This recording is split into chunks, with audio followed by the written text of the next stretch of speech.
Warning, this might hurt your brain because we are going to discuss both sides of an issue. Yeah, crazy, I know. In this world, there are no solutions, only trade-offs. So we're going to discuss both sides of a topic, even though we don't necessarily believe either argument, and neither should you, so chill.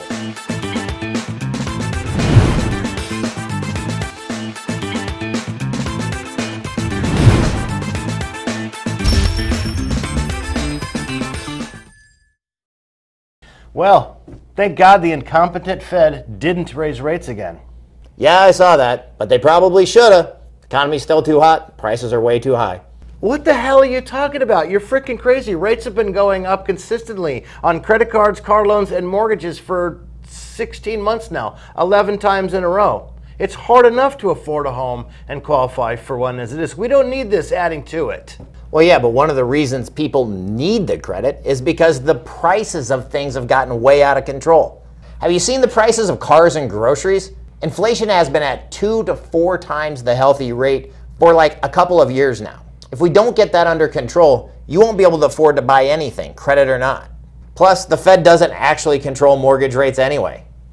This is only going to make it harder for people to make their payments with rates going up, right? I mean, it's not going to get any easier. The economy is suffering as it is, and when it starts to shrink, businesses are also going to suffer. And yeah, I know that the Fed doesn't control rates, but the Fed does control the discount rate and the Fed funds rate, which influences mortgage rates.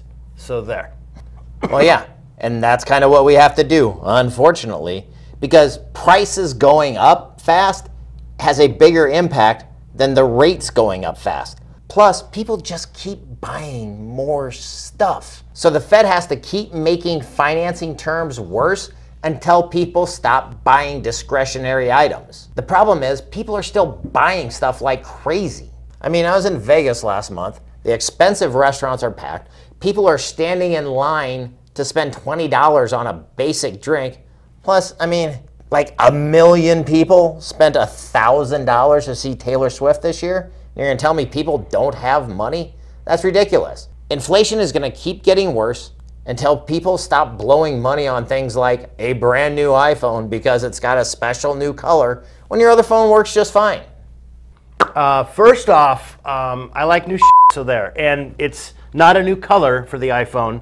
It's titanium. That's not a color, okay? And the camera is also better. And B, if people stop buying stuff, we'll go into a recession. So your argument's flawed. Well, yeah, most of that is right, except titanium is also a color. But here's the rub.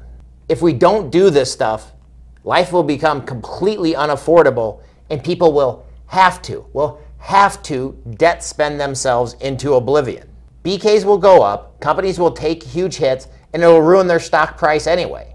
If we do raise rates, people will buy less, but it will make important stuff, the necessary stuff, less expensive. Yeah, the economy will go down, possibly into a recession, and the stock market will go down. So either way, the stock market's going to take a hit. How's that even going to work? With an election cycle coming up, everyone is going to blame Biden if and when we do go into a recession. It's going to lead to less business and shrinking jobs. Yep, and that's the next level of weirdness. This recession is probably going to be pretty much planned. We've had a 12-year growth span. That's pretty amazing. Actually, the longest in history.